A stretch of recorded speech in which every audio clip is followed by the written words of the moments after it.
और संचालक महोदय श्री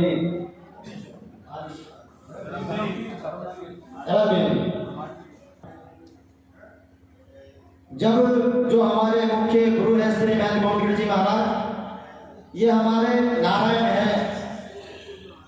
जब हमारा पिंडदान होता है तो पिंडदान होते इस पंच भौतिक जो शरीर है उसका त्याग कर देते हैं। वहां पर गंगा जी किनारे बैठ वहीं पर सामान्य व्यक्ति के आप जो आपके 16 पिंडदान होते हैं, 16 पिंडदान होते हैं। शास्त्रों में भी हर गृहस्थ के 16 पिंडदान बताए हैं, लेकिन हम सन्यासियों के 17 पिंडदान होते हैं। 16 पिंडदान जिसमें से 7 पिंडदान हम अपने पर पिता के करते हैं।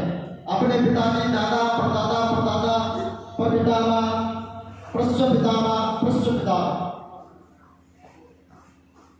फिर अपने मातों के करते हैं जो हमारा नाना से संबंध रहता है। फिर दूसरा हम करते हैं अपना 7 14। फिर 15 जो हम करते हैं वो करते हैं अपने पिता का, जो पिंडदान गंगा जी किनारे बैठ के सन्यासी को कराया जाता है। जो पूरी प्रगति रहती है सन्यासी बनने के जीवन में, उसके उपरांत जो अपना 16वां जो पिंडदान रहता है वो होता है अपना माता के। आज से जिस माता ने हमें जन्म दिया उससे को त्याग कर देते हैं सन्यासी रूप में कि हमारे सब वसुदेव कुटुंबकम, संसार के अंदर जितने भी माता बहन है वो सब हमारी माता है, एक ही माता नहीं है। जो लास्ट में जो बचता है वो एक पिंड रहता है, वो रहता स्वयं का। वहां पे हमारे जो दिगंबर जो हमारे आचार्य जी है स्वामी अवधेशानंद गिरी जी महाराज अखाड़े के, वो स्वयं वहां पर आते हैं। जब वहां पर आते हैं वे अपना पिंडदान संकल्प करवाते हैं कि आज से मैं अपना घर गृहस्थी से जो मेरा पिछला जीवन था, जो मैं गृहस्थी जीवन भोग रहा था उससे विमुक्त होता हूं और अपने एक सन्यासी जीवन धारण करता हूं, जो सर्व समाज के लिए अपना जीवन व्यतीत करूंगा, समाज को सही मार्ग पर प्रकाशित करूंगा। उसके बाद में हमको वहां पे बिना वस्त्र के केवल एक लंगोट में जो हम पहनते हैं, केवल उस लंगोट में पूरा 48 घंटे पूरा ठंडे में रहना पड़ता है। उसके बाद में जब वहां से पिंडदान होता है तब आने के बाद में जो धर्म ध्वजा होती है हमारे अखाड़े की, जो शोभा है हमारे अखाड़े की जूनागढ़, उस ध्वजा के नीचे 24 घंटे रात भर बैठकर भजन करना पड़ता है। और वहीं पर सन्यासी जितने भी हैं वो कहते हैं हमारे गुरु लोग कि जो भजन आपको करना है यहाँ करो। जब हम आगे घर में रहते ना वहां भी भजन करते ना कि प्रभु मुझे बाहर निकालते आपका भजन करूंगा, फिर नहीं करता निकलने के बाद। उसी प्रकार वहां पर बैठकर नर से नारायण होते हैं। संत परंपरा में कहा गया है कि भगवान के स्वरूप में नारायण समाहित होता है, जिसको आप मान सम्मान करते हो। तो वहां पूरी रात बैठकर जो गुरु शब्द देते हैं प्रवेश मंत्र, जो सन्यासी का मूल मंत्र रहता है, अगर जब तक वो सन्यासी के पास वो मंत्र नहीं है वो सन्यासी जीवन नहीं है, वो साधु नहीं है। अखाड़े की जो मर्यादा बताते हैं जब तक उसके पास वो ना आए वो नहीं होगा। उसके उपरांत जब रात को अपना 2:30-3 बजे जाकर सुबह के जब सुबह के 2:30-3 बजते रात के, तब आचार्य जी आते हैं हमारे स्वामी अवधेशानंद गिरी जी महाराज। जिस प्रकार हम बच्चे का पिंडदान हवन वगैरह कराते हैं, मुंडन वगैरह के समय संस्कार कराते हैं, वो हमारा संस्कार होता है जिसमें बीज हवन होता है। उसको कहते हैं बीज हवन, कि आज से हमारे नाम का बीज अखाड़े के अंदर आ गया। तो जब वो आते तो आचार्य जी आकर वहां पे दीक्षा ग्रहण कराते हैं सन्यासी जीवन की। इससे पहले जो गुरु जी ने चोटी काटी वो एक अलग है, लेकिन जो अखाड़े की मैन है वो आचार्य जी होते हैं। जब आचार्य जी जब आते हैं, आने के उपरांत में बीज हवन होता है, लेकिन उससे पहले आचार्य जी पूछते हैं हम लोगों से कि अगर आपको अभी अपने गृहस्थ में जाना है तो आप जा सकते हो, आपको छूट है। लेकिन अगर बीज हवन होने के बाद में अगर आप जाओगे तो आपकी 7 पीढ़ी पापी बनेगी, आपकी 7 पीढ़ी पापी बनेगी। तो अभी जा सकते हो आप। तब वहां पे संकल्प होता है जो कि अपने पिंडदान अपने माता पिता का नाम लेकर जो ऋण से मुक्ति लेते हैं, इनके ऋण से कि आज से आप समाज कल्याण के लिए, तो वहां पर संस्कार बीज हवन होने के बाद में हमें गंगा जी तट पर दोबारा लेके जाया जाता है। वहां पे जाके 108 डुबकी लगाई जाती है गंगा जी के बीच में। कोतवाल खड़े रहते हैं जिनके हाथ में छड़ी रहती है, दशनामी छड़ी जिसे कहा जाता है। वे पूरा पहला देखता कौन मारा कौन नहीं। उसके बाद में निवस्त्र होकर जैसे नवजात शिशु होता है, उसी प्रकार आचार्य जी के पास में हम जाते हैं। वहां जाने के बाद आचार्य जी हमें संन्यास का प्रवेश मंत्र देते हैं, जिसका हम सन्यासी लोग जाप करते हैं, जो मैन होता है एक सन्यासी के जीवन में। उसका जब हम जाप करते हैं, वो जाप प्राप्त करने के बाद अपने शिविर में आते हैं, जहां पे हम रुके होते हैं अखाड़े के अंदर, जो अखाड़ा देता है रुकने के लिए जगह। वहां पर आकर वहां पे चुटिया फिर हमारे गुरु काटता है। गुरु पहले चुटिया नहीं काटता, हमारे गुरु जी तो पहले चुटिया काट देते थे,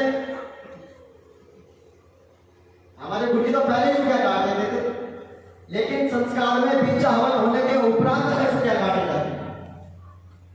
जब गुरु जी चुटिया काटते तो गुरु जी को सेट बैठ जाते, गुरु जी फिर पंच गुरु बनते हैं हमारे। पहला गुरु जो हमें भगवा देता है, दूसरा गुरु जो हमें जेहू देता है। एक नहीं बन सकता गुरु। मैं अगर आपको बताऊं कि अगर हमारे सन्यासों में चल रहा है, मैं काफी बचपन से देखता आ रहा हूं, हमारे गुरु जी सब दे देते एक साथ, जनेऊ भी, लंगोटी भी, सोटा भी, दंड कमंडल भी, जनेऊ भी, एक नहीं देता। छठा नारायण होता है जो चुटिया काटता है। पंचगुरु होते हैं हमारे। पंचगुरु प्राप्त होने के बाद पंचगुरु हमें देते हैं। पहला क्या देता है? जनेऊ। दूसरा भगवा जो हम पहनते हैं। तीसरा भस्म जो हम चंदा माथे पे लगाते हैं, भस्म जो चिता भस्म से युक्त होता है, जो केवल एक सन्यासी लगा सकता है। फिर उसके बाद में जो चौथा जो गुरु बनता है वो बनता है लंगोटी गुरु। सन्यासी होने के बाद में लंगोटी नहीं बांधी जाती। मैं आपको मुख्य कारण बताऊं, जब लंगोटी बांधते हैं सामान्य गुरु महाराज हमारे संत लोग बांध रहे हैं, लंगोटी नहीं बनती है। सन्यासी होने के बाद कोपिल बनती है। कोपिल को कहा जाता है नागफणी, जो कि हाँ 1.25 मीटर की, महाराज जी बताते हैं 1.25 मीटर की नागफणी बांधी जाती है। उस नागफणी को बांध के रखते हैं महाराज लोग जो सन्यासी होते हैं। 4 गुरु हो गए, 5वां गुरु बनता है दंड, जो हाथ में सोता रहता है, दंड कमंडल का। दंड कमंडल दोनों, दंड भी और कमंडल भी, ये पंचगुरु बनते हैं। इनके बाद में परिपूर्णता सन्यासी हो जाते हैं। तब भी जैसे विवाह संस्कार में कहते हैं ना, यज्ञ हो गया, पूजा हो गई, फेरे हो गए, तब भी कन्या की कुंवारी रह जाती है। शास्त्रों में लिखा है फेरे हो गए, मंत्र पढ़ लिया, सब पूजा पाठ हो गई, फिर भी कन्या कुंवारी रह गई। वो किसी ने किसी के 7 वचन नहीं हुए। जब तक 7 वचन नहीं होते तब तक कन्या कुंवारी रहती है, तब तक वो पूरी स्वागत नहीं होती। उसी प्रकार हमारा सन्यासियों में जब तक हम नागा नहीं बनेंगे तब तक हम साधु नहीं है। तो पहले श्राद्ध में हमारा ये सब कुछ होता है, दूसरे में जाकर हम नागा बना जाते हैं। जब नागा बना जाता है तो निवस्त्र होकर धर्म ध्वजा के नीचे खड़े होते हैं। जब धर्म ध्वजा के नीचे खड़े होते हैं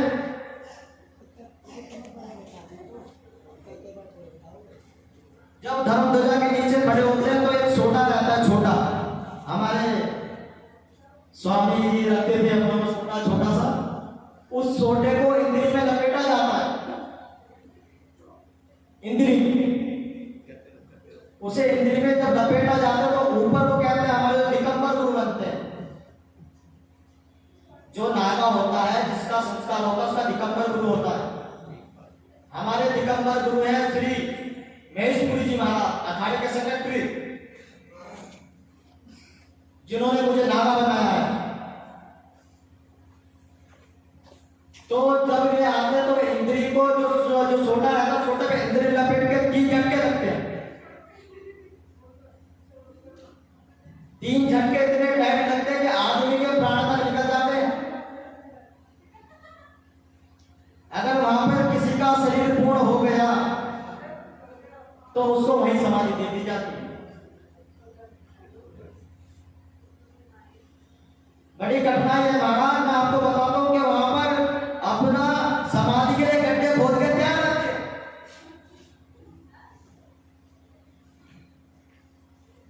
वहां पर समाधि के धर्म ध्वजा के पास में समाधि के लिए गड्ढे खोद के तैयार रखते हैं कि अगर किसी के प्राण निकल जाए तो सीधा उसको समाधि दे दी जाए।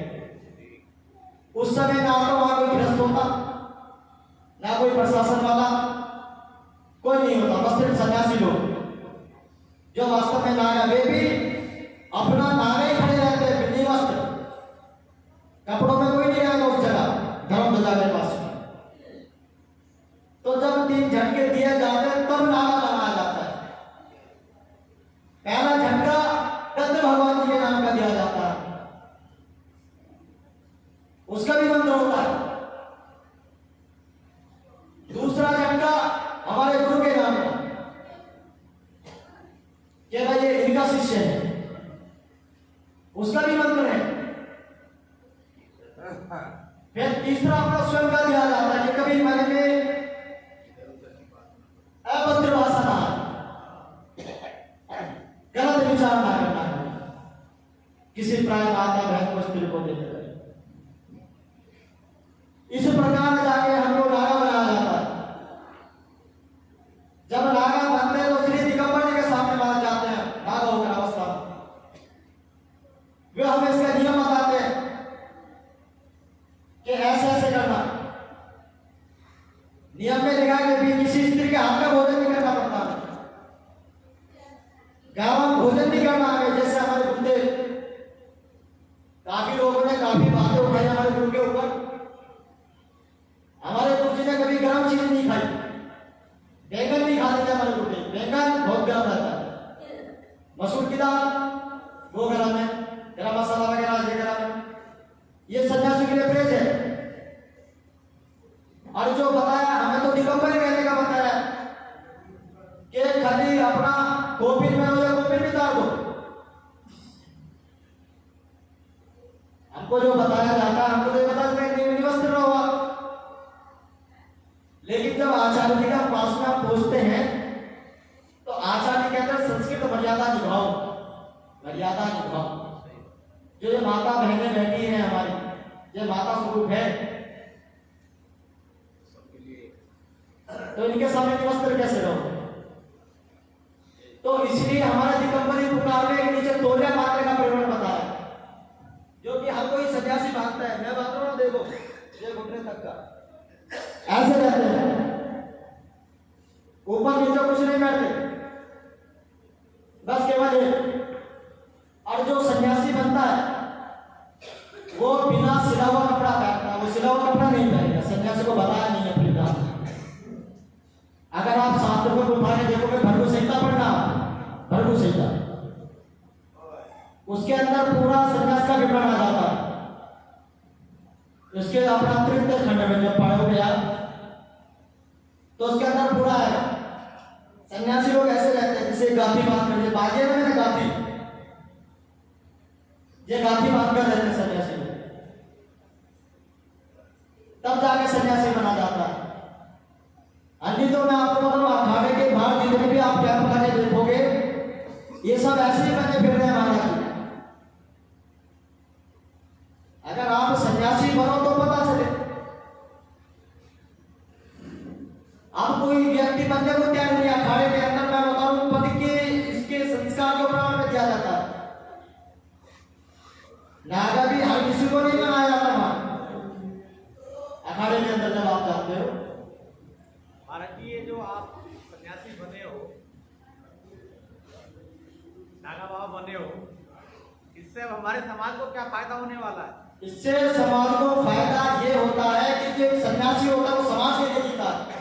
जो नागा होता है वो केवल अपने गुरु के शरणागत होकर भगवान जी की सेवा और समाज कल्याण के लिए अपना जीवन व्यतीत करता है। आप समाज का संचालन कैसे करोगे? अपना एक अच्छा विश्वास है, अच्छे प्रभाव से। जिस प्रकार एक सूर्य सुबह के टाइम जब उदय होता है उसका अलग क्या आता है, भगवान का होता है, वो एनर्जी देता है शरीर को। तो जो सत्य होता है वो अच्छे आचरण, सद्गुण, सद्भाव, सदलोचन, सदप्रकाश का मार्ग प्रकाशित करता है। हमारे समाज में और कितने साधुओं का इस विधि के अनुसार संस्कार हुआ है? अभी तक सिर्फ अपने जो गुरुओं में है वो हम दो हैं। एक अपना बसंतगिरी, जिनका नाम ब्रिजगिरी है। बसंतगिरी नाम नहीं है उनका, ये तो हमारे गुरु जी ने नाम रख रखा है। इनका नाम अखाड़े के अंदर ब्रिजगिरी है। और एक मेरा, जिसका विधि पूर्वक जो सन्यासी बनते हैं, जो ऐसे बने और ऐसे ही बनना चाहिए। तो हमारा समाज गर्व कर सकता है कि हमारे समाज में बिल्कुल कर सकता है, बिल्कुल पूरे विधि विधान के साथ। हाँ जी, नमन करते हैं आपको, नमन करते हैं, नमन करते हैं। हम पे हमारे गुरुदेव की देखो कृपा तो गुरुदेव की सभी लोगों पर है। मैं ये नहीं कहता कि मुझ पर नहीं है, लेकिन मैं ये कहना चाहूंगा कि मेरे पर कुछ विशेष है मेरे गुरुदेव की कृपा। मुझे एक समय के लिए एक बड़ा बात कही थी कि गुरुजी के मरने के बाद मेरा कुछ नहीं होगा।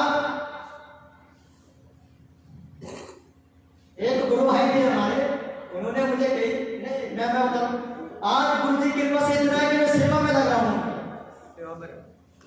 और मैं यही चाहता हूं कि सदा जीवन ऐसी गुरु की सेवा करूं, अपने गुरु की कीर्ति बढ़ाऊं।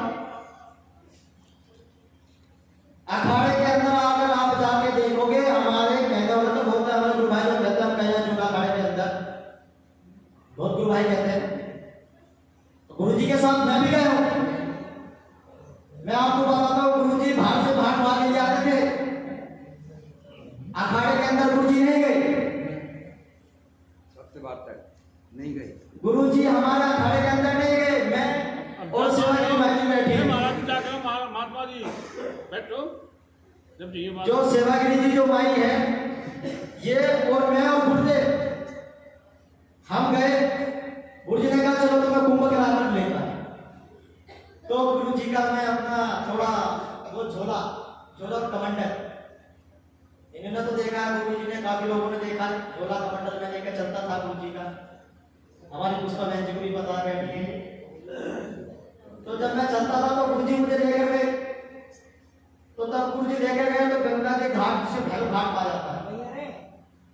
अपनी बात सन्यासी वाली बात बताओ, मैं बात पूरी होगी हमारी बात। रुको गुरु जी को बुराई नहीं करो, बुराई नहीं करो, सुनो, बुराई नहीं करो, सुनो एक बात, सुनो। गुरु जी की घटना करो, अपनी बात करो। मैं बता रहा हूँ तो गुरु जी भैरव अखाड़े तक जाते थे। भैरव अखाड़ा क्या, स्नान का, अपनी बात करो। स्नान का जो है वहां तक जाते थे। तब गुरु जी, जब काफी गुरु भाइयों ने गुरु जी को कहा कि भाई इसका अखाड़े से संस्कार कराओ, ना मत बनाओ महाराज। जब गुरु जी मुझे भगवा बाना दे रहे थे तो काफी गुरु भाई लोग मेरे विरोध में थे कि इसको चला। तो जब मैं गया तो गुरु जी अखाड़े में लेकर गए। तब पहली बार मुझे गुरु जी अखाड़े में लेकर गए तो गुरु जी ने मुझे वहां पर सब कुछ करा। जो गुरु जी के गुरु भाई है, इस समय हमारे संस्कार के गुरुदेव है बाबा नवनीत जी महाराज, अखाड़े के अंदर थानापति है।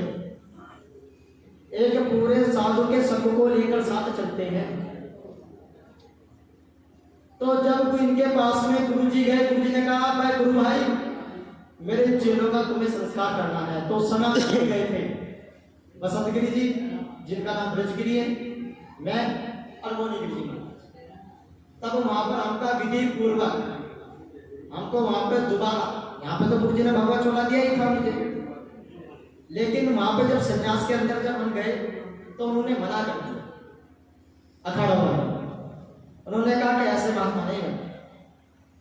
उन्होंने विधि पूर्वक हमारा मुंडन कराया, मुंडन करा के हमारे गुरु जी से छुट्टियां लगवाई, श्रीमान गोविंद जी से, गुरुदेव से। उसके बाद में हमारे पंचगुरु बने। पंचगुरु बनने के बाद में गुड़ गोला बनता है, गुड़ गोला, और अखाड़े के अंदर पुकार होती है कि इस गुरु का शिष्य ये बना है, इस महाराज जी का शिष्य ये बना है। तो वहां पे पुकार होते हैं दशनाम गुरु मूर्ति सुंदा जी। भेष भगवान के अंदर 10 परिवार है हमारे, भेष भगवान के अंदर 10 परिवार है हमारे, जिसमें से एक हम कौन से परिवार के साथ होते? हम जगरामा। हम कौन से परिवार के साथ? जगरामा। कौन सी मणि के हैं? तेरे मणि की जगरामा। कौन सी मणि के हैं? तेरे मणि मणि मणि तेरे। मणि बताओ कि मणि कौन सी है? बस तेरे मणि का बता मुझे। तनी बताओ कौन सी है? तनी तुम बताओगे? बस तनी आप बताओ। पुष्य तनी है हमारे, हैं? पुष्य तनी। 14 मणि के तेरे क्यों? 13 मणि की। अच्छा, 13 मणि की पुष्य तनी है। और हमारे देवता कौन है? नारायण देवता। नारायण नहीं है, राणा देवता है हमारा। 14 मणि के हमारे तेरे के। 13 मणि के बता रहा हूं महाराज। मैं तो जो फिर गुरु जी ने गलत बताया। देखो 13 मणि के जो गुरु जी ने बताया नारायण देव है हमारे, वो देव है। मैं देवता की बात कर रहा हूँ, मैं देव और देवता की बात कर रहा हूँ। देखो अभी कोई से थोड़ा हुआ मैं क्या कह रहा हूँ, मैं अपनी जगह सही कह रहा हूँ। गलत हो कौन कहूँ? अब आप इस इस बात चीज को उत्तर से मिलेगा। लाभ महाराज जी ये है कि अभी तक देखो, अगर मैं कुछ कहता तो थोड़ा माफ करना मुझे। देखो मैं बोल समाज अनभिज्ञ है, मैं ये बताना चाहता हूँ कि अगर सन्यासी जीवन जीना है तो पूर्णतः सन्यासी वाला जीवन, जो हमारे आने वाले समाज को भी गर्व हो, जो आने वाले हमारे समाज को भी गर्व हो कि हमारे महाराज जी ऐसे हैं। अभी मैंने अखाड़ों के अंदर जाके देखा है महाराज श्री जी,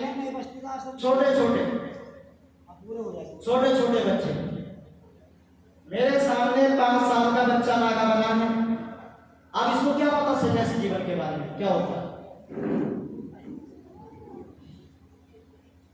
तो इसी प्रकार की साधु प्रवृत्ति होती है। मेरा तो कहना ये है कि देखो, हम तो गुरु जी के चरणों के धूल समान भी नहीं है। संतों के हमारे बड़े गुरु भाई लोग बैठे हैं, हमारे गुरु भाई लोग बैठे हैं, हम तो इनके चरणों की धूल भी नहीं है। हमारे सब बड़े गुरु भाई हैं। तो अगर कहीं भी कोई त्रुटि होगी हो तो थोड़ा क्षमा करना गुरु भाई, है ना जी? बोले ओम नमो नारायण। गणेश जी को नमो बैठा। तो तुम्हारे मुंह से नारायण निकल गया। आप देते वैसे नाम ले दे, मैं गोविंद का शिष्य देखो ये बात जो है, एक सामने गुरु मंत्र लिया ना, नारायण है, वो कपड़े नहीं पहनने, वैसे कहते गोविंद का शिष्य। किसी सामने नहीं बताते, देख सामने नाम गुरु मंत्र लिया, सत्संग कर पाया, वैसे कहते घर में बैठ गए। आप देते वैसे कहते हैं गुरु गोविंद जी का मैं उनका शिष्य हूँ जी, उन्होंने मुझे बेच दे दी बिना मतलब। मैं बता रहा हूँ, गुरु जी के समाज में उठा के भगवान थोड़ा पहने का समाज का दर्जा फिर पहने का गुरु जी के चेले हो गए। वैसे नहीं ले देना। देखो शाम के रखो, ये तो बात निश्चित है, चाहे वो गलती से किसी से है, तूने ना कह रहा हूँ मैं, ये सही है अपनी रहना, सत्य में रहना, एक दूसरे के प्रति सद्भावना रखना, ये तो मानव धर्म का भेद है। इसे तो अपनाइए सब, इसे तो लोग बताइए ना। अब एक दूसरी बात भाई, ये है काली से शांति रखना।